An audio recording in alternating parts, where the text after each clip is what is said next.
आपका फोटो ले रहा हूँ ना। हाँ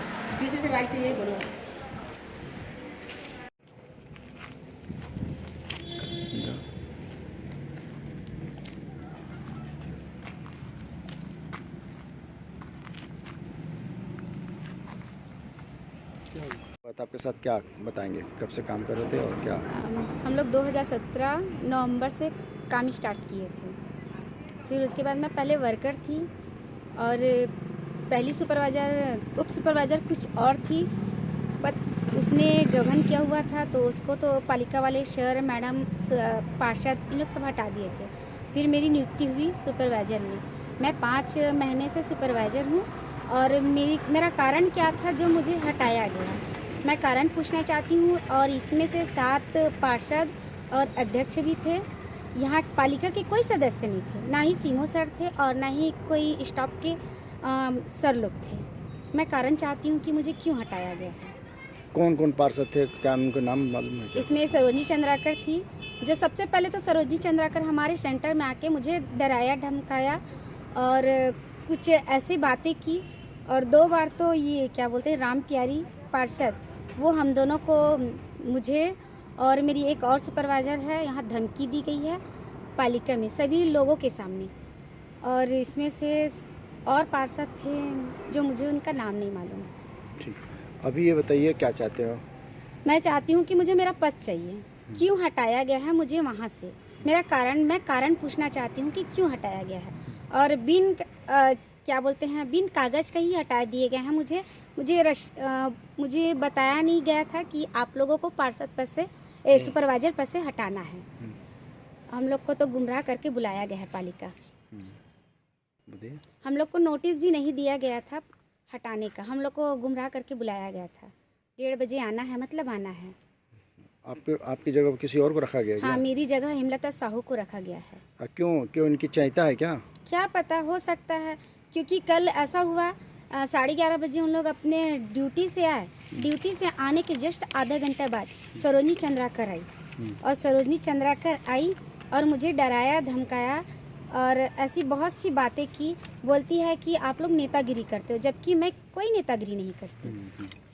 ठीक है, नाम बताएं अपना। मेरा नाम सत्यभामा छेत्री है। तो ये अभी तक लिखित आदेश आया क्या आपको हटाने का? नहीं, मेरे पास कोई आदेश नहीं आया लिखित। तो कौन बताया कि आपको हटाया गया है? पार्षद लोग आए थे, पूरी लोग। वो लोग बताया कि आपको हटाया जा रहा है? हटाया जा रहा है करके नहीं बताया मुझे। ये बोले हैं कि आप लोगों को, पूरे लोगों को 1:30 बजे पालिका आना है। और प्लस मेरी फोटो ऐसे खींच रहे थे, मुझे पता भी नहीं चला सरोजनी चंद्राकर मेरी फोटो खींचे। ठीक।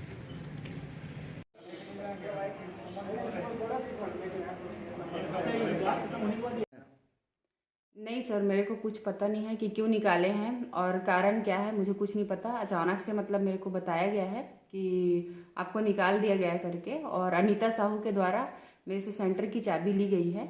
और उसके बाद मैं उसको पूछी भी कि इसके बाद अब मेरा क्या काम है, तो वो बोली कि मुझे नहीं, जानकारी नहीं है, मैं पूछ के आज बताऊँगी। उसके बाद अभी तक कोई जवाब नहीं आया है।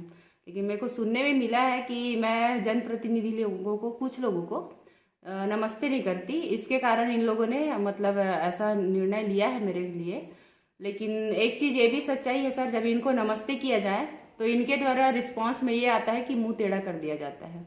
और इस विषय में 1 हफ्ता पहले भी इन लोगों ने बात किया हुआ था, तो सीएमओ सर के द्वारा जवाब दिया गया था कि गाइडलाइन चेक किया जाए, अगर यूनिफॉर्म की बात आई तो सीएमओ सर बोले कि ठीक है, मतलब मैं देखता हूँ। उसके बाद अभी तक सर का कोई रिस्पांस अभी तक आया नहीं है, मतलब पेंडिंग पड़ा है अभी तक से।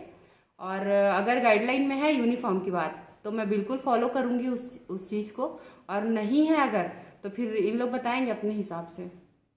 क्या नाम लिखते हैं? मैं शकुन साहू और मणिकंचन केंद्र क्रमांक 2 में 2018 से, जनवरी 2018 से सुपरवाइजर के पद पे काम कर रही हूँ। था किसी भी प्रकार का उसमें समूह से किसी महिला को अलग किया गया है, ऐसा मेरे को सूचना नहीं है। ठीक है, क्या अगर सूचना मिलता है हटाने का तो क्या नियम रहेगा उसका कार्रवाई? जैसे भी है उसका प्रक्रिया भी होता है भाई, ऐसे थोड़ी होता है कि किसी को भी कोई हटाना। क्या अभी पद पे नहीं हटाया गया है। है। ऑफिशियल किसी भी समूह के सदस्य को नहीं हटाया गया है। और कामों की देखरेख के लिए हमारे अध्यक्ष प्रतिनिधि लोग गए हुए थे, ये मेरे को जानकारी है, परंतु किसी को समूह के सदस्य को, कर्मी को, किसी को नहीं हटाया गया, ये मेरे को जानकारी है। ये चीज कभी भी नहीं होना चाहिए। अगर किसी महिला की रोजी रोटी चल रही है, अगर उसने कोई अन्याय गलत काम नहीं किया है, तो उसके ऊपर केवल राग द्वेष भाव से उसके ऊपर कोई भी ब्लेम नहीं लगा।